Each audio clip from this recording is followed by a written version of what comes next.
Bonjour à tous, on se retrouve aujourd'hui en extérieur, le retour du soleil, un peu frisqué, il fait plus froid que l'année passée, il y a un an, à la même période quand j'ai commencé les lettres de Sénèque.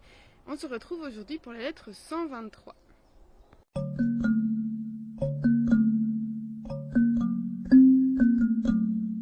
Dans cette lettre 123, Sénèque nous raconte qu'arrivé dans sa maison de campagne, rien n'est prêt. Donc le cuisinier n'a pas préparé le repas, aucun esclave n'est là pour l'accueillir comme il se doit. Mais il ne s'en formalise pas, car il sait que nil sit grave quod leviter excipias. Rien n'est grave si tu le reçois avec légèreté. Donc c'est la façon dont on va recevoir la situation qui fait que c'est grave ou pas. Tu as du pain, mais il est mauvais. Donc tu as faim, tu as du pain, mais il est mauvais. Mais attends, il deviendra bon. Soit la faim te le rendra bon, soit bien tu as attendu avoir du bon pain, soit tu cesses de ne pas aimer le mauvais. Il est nécessaire que l'homme s'habitue à vivre de peu, nous dit-il. Personne ne peut avoir tout ce qu'il désire, mais on ne peut pas désirer ce qu'on n'a pas. Et user gaiement de ce qui nous est offert. C'est une grande partie de la liberté, nous dit-il, d'avoir un ventre qui est patient, qui s'est patienté et qui supporte les affronts, c'est-à-dire ce que parfois on n'aura pas ce qu'on a envie de lui donner et il devra se contenter de ce qu'on a sous la main. Donc il dit que c'est une grande part de liberté, ça veut dire qu'on n'est pas esclave, ici de son ventre en l'occurrence par rapport à la nourriture, mais aussi d'autres choses. Il éprouve un grand plaisir, dit-il, à ressentir sa lassitude se reposer sur elle-même. Donc le voyage qu'il a fait apparemment avait été assez difficile. Et comme il n'a pas d'esclave qui serait là pour le masser, lui faire les soins qu'il pourrait attendre suite à ce voyage difficile, eh bien il se dit, mais en fait j'ai pas besoin de ça, il n'y a aucun autre remède à ma fatigue que le temps. En effet, ce que le travail, donc le labeur, a provoqué, c'est le repos qui l'enlèvera. Et donc quand vous aurez travaillé toute une journée au jardin ou fait une grande randonnée, on est fatigué, on est vraiment fatigué, mais d'une bonne fatigue qui nous permettra de bien dormir et donc de bien récupérer.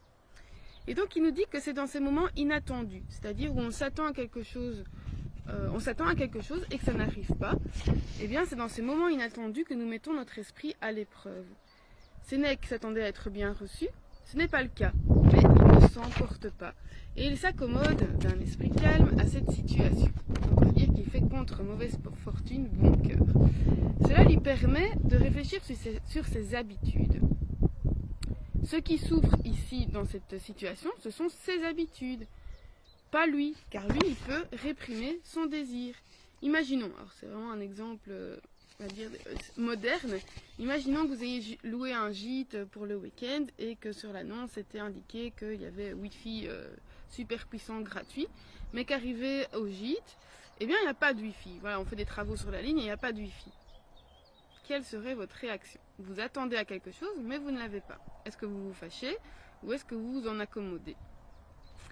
Alors, beaucoup de choses que nous utilisons, que nous possédons, sont inutiles.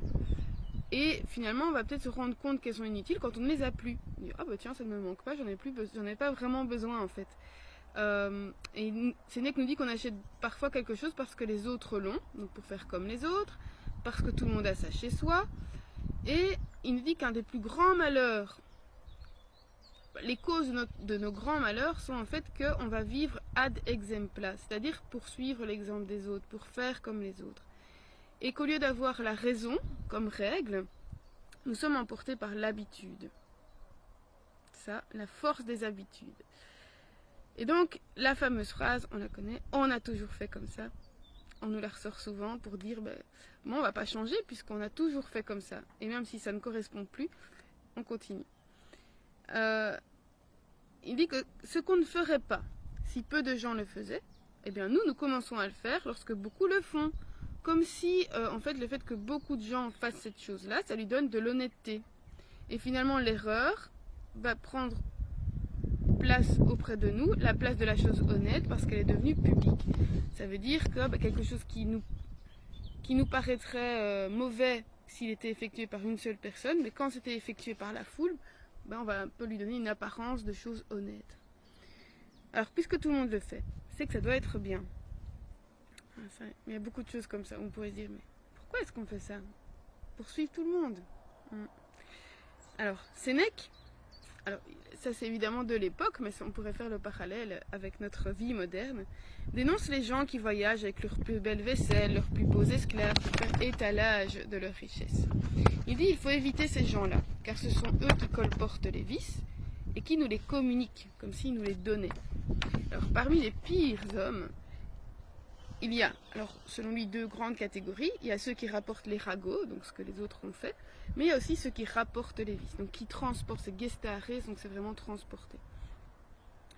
Ces gens-là, leurs paroles sont pernicieuses, et si elles ne nous touchent pas tout de suite, elles s'insinuent en nous comme un poison. Donc si on n'a pas l'impression d'avoir été touché par la parole de ces gens-là, en fait cette parole, elle va s'insinuer en nous comme un poison, elle va laisser le germe dans nos esprits.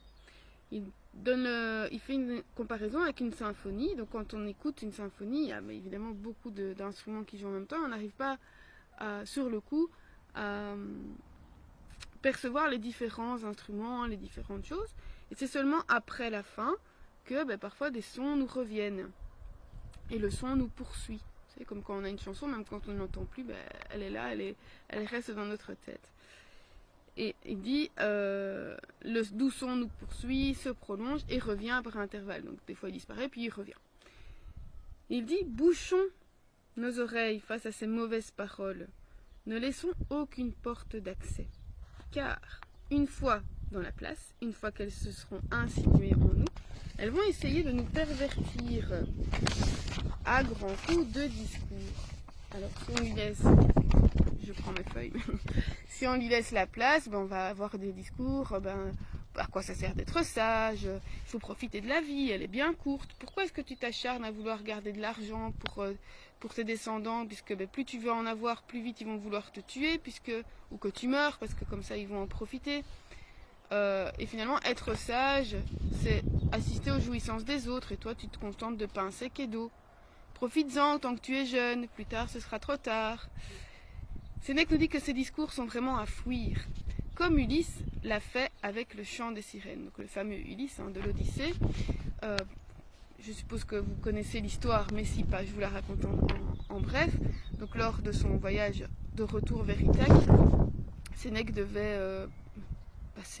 Ulysse devait passer à proximité des sirènes, donc qui étaient des créatures mi-femmes, mi-oiseaux, et qui, suite à une malédiction, attiraient les hommes vers le rivage pour que leur bateau se fracasse pour pouvoir les manger. Et en fait, leur chant était vraiment envoûtant et les hommes ne savaient pas y résister. Et Ulysse était au courant de ça, et donc il avait demandé à son équipage de se boucher les oreilles avec de la cire, donc pour que n'entendent pas ce chant des sirènes et ne soient pas tentés. Et lui, il voulait l'entendre, mais pour ne pas y succomber, il s'était fait attacher au mât de son bateau et avait dit à ses marins, quoi que j'ai l'impression de vous faire ou de vous dire, ne m'écoutez pas, continuez tout droit. Et donc en fait, l'idée du chant des sirènes, c'est que sous une apparence belle, une apparence envoûtante, bien se cache vraiment le danger.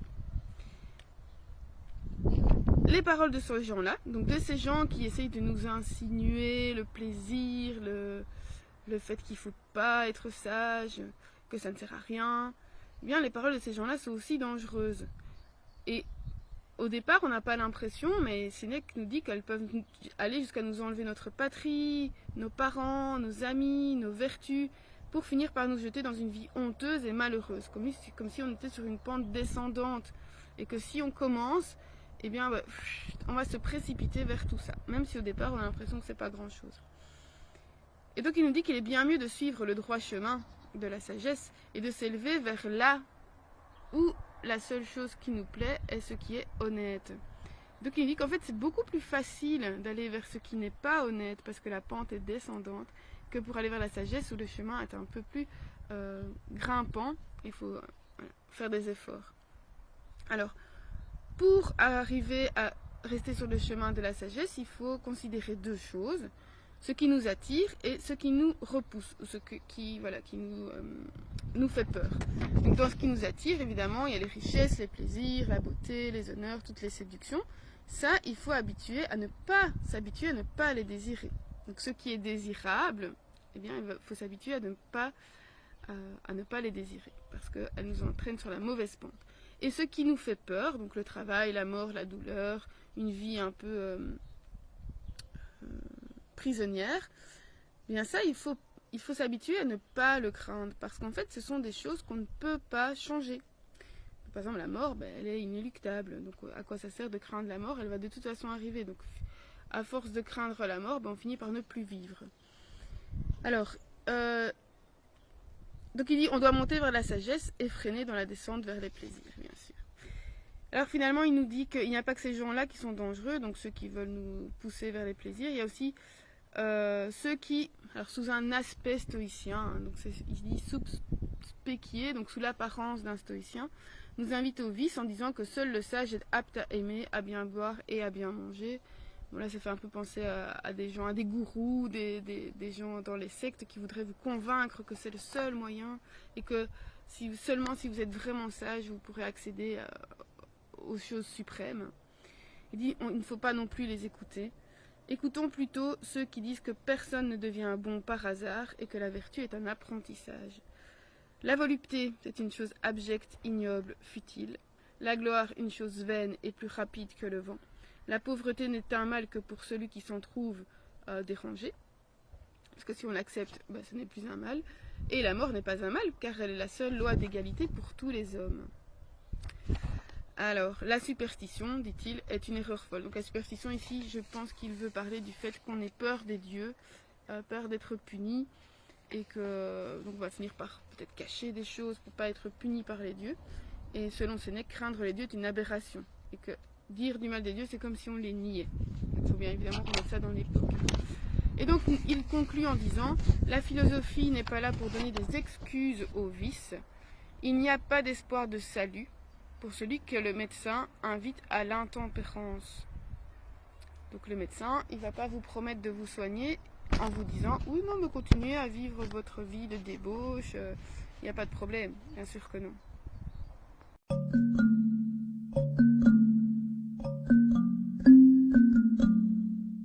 Sénèque nous invite à nous accommoder de tout ce qui se présente à nous. Il y a des situations pour lesquelles on peut se préparer et donc ne pas avoir d'envie qu'on sait impossible ou en tout cas pas habituelle. Hein. Donc là, je ne vais pas m'attendre à ce qu'une personne soit différente de ce qu'elle est d'habitude. Donc quand j'arrive, elle va se présenter comme elle est. Mais il y a d'autres situations pour lesquelles on ne se prépare pas car on a justement acquis une habitude et que c'est toujours comme ça. Et donc on peut dire, ah ben oui, mais je m'attends à ce que ce soit telle ou telle chose qui soit positive pour moi. Mais le jour où il apparaît que c'est différent, eh bien c'est dans ces moments-là qu'on va pouvoir exercer notre force d'âme et se dire dans un premier temps ne pas être fâché que ce soit différent que d'habitude et se dire voilà, ça peut arriver. Et dans un deuxième temps, s'accommoder de ça, trouver ça positif, trouver ça léger parce que ça ne nous heurte pas.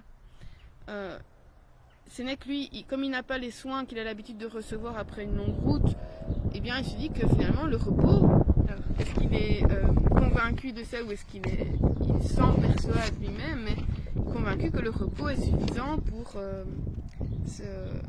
se défaire de sa fatigue et qu'il n'a pas besoin de plus. Il n'a pas besoin d'un bain chaud avec une boule de bain et un long massage.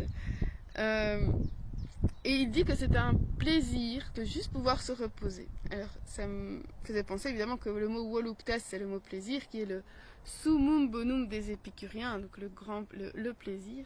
Et que finalement, là-dessus, ils vont se retrouver un peu. Parce qu'on sait que les épicuriens, on a exagéré le mot épicure, enfin le mot épicurien qui désignerait un peu la débauche, qui n'est pas du tout le cas si on lit Épicure, qui va chercher plutôt les plaisirs simples.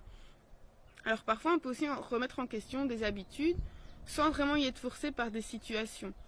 Voilà, on peut juste s'interroger sur nos habitudes, les habitudes qu'on a, et se dire, mais tiens, est-ce que ça je garde, est-ce que ça je supprime, est-ce que j'ai toujours besoin de ça, est-ce que ça m'est toujours utile aujourd'hui, parce qu'il y a des choses qu'on a toujours fait, mais évidemment on évolue, et est-ce que c'est encore utile à ce moment-ci.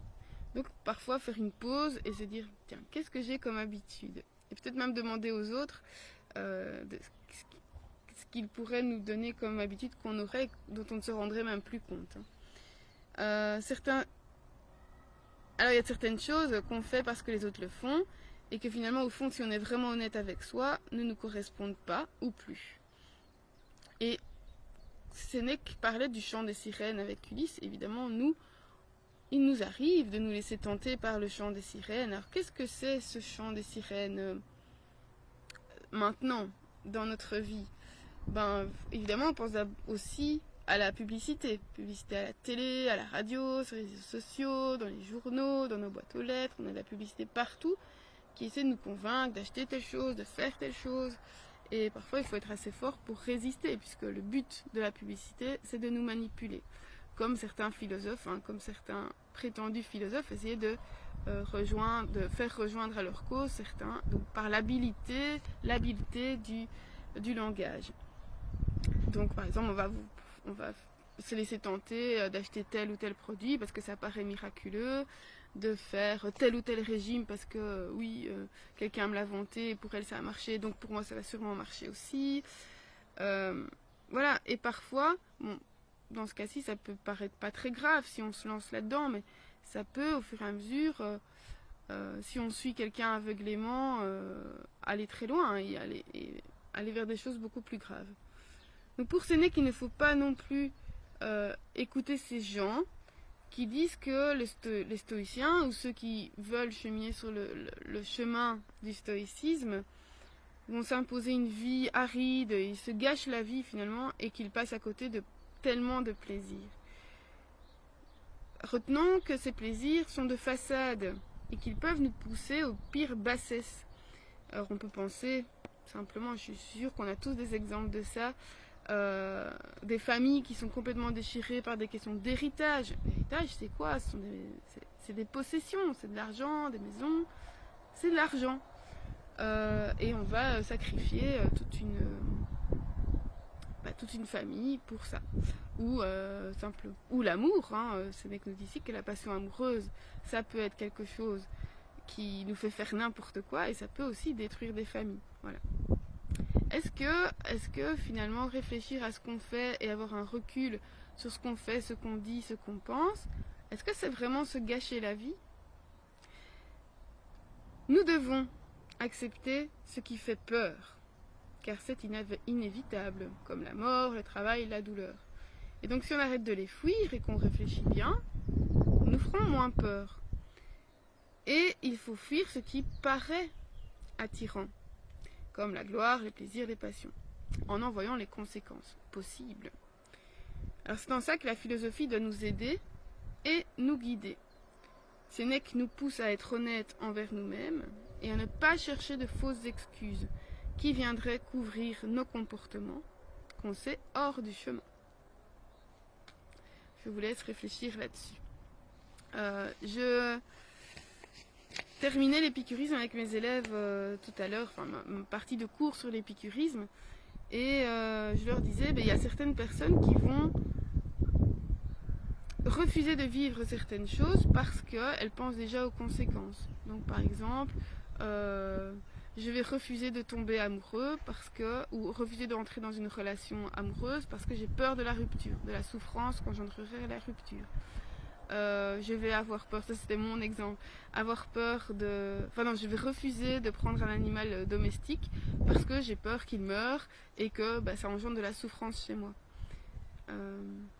Voilà. Alors qu'est-ce que je fais? Est-ce que j'accepte le risque? Donc je prends un animal sachant qu'un jour il va pouvoir mourir et que le jour où il meurt, j'y suis préparée parce que je sais qu'il est mortel? Ou est-ce que je refuse ce plaisir par peur? Voilà. Donc on a pas mal réfléchi là-dessus, c'était assez intéressant. Et donc des choses qu'on s'interdit par peur des conséquences futures. Évidemment le futur, on le sait, et ça les stoïciens le disent aussi, c'est comme les épicuriens. On ne le connaît pas le futur. Est-ce qu'il y en aura un? Voilà. Je vous retrouve la fois prochaine. Alors j'ai dit le 23 avril, c'est dans 2 jours. Le 23 avril pour la dernière lettre, la lettre 124, pour clôturer la lecture de toutes les lettres à Lucilius de Sénèque. On se retrouve vendredi. D'ici là, portez-vous bien ou à l'été.